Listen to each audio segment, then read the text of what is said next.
সুজন পাটোয়ারি, আসসালামু আলাইকুম। ওয়ালাইকুম সালাম রহমতুল্লাহ। কেমন আছেন স্যার? জি আলহামদুলিল্লাহ।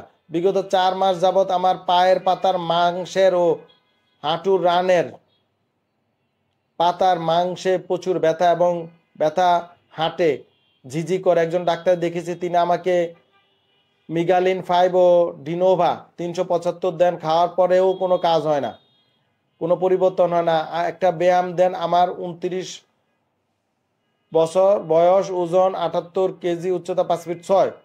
আপনার প্রথম কাজ হয়েছে 8 কেজি ওজন কমায় ফেলবেন, এটা আপনার প্রথম কাজ। আপনি সুপারি গাছ থেকে সম্ভবত কোনো এক সময় পড়ে গিয়েছেন। আপনার দ্রুত মেরুদণ্ডের এমআরআই করে ফেলতে হবে। আপনি আমার ইউটিউবে ব্যায়ামগুলা শিখে নেবেন, মেরুদণ্ড ব্যথার, কোমর ব্যথার ব্যায়াম, এবং নিয়ম কানুনগুলো মেনে চলেন। পড়ালেখা করতে হবে, মানে এই রোগ নিয়ে স্টাডি করতে হবে।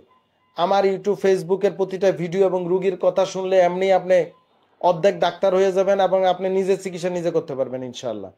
ডিপিআরস লিমিটেড, আস্থা, বিশ্বাস ও নির্ভরতায় অবিচল।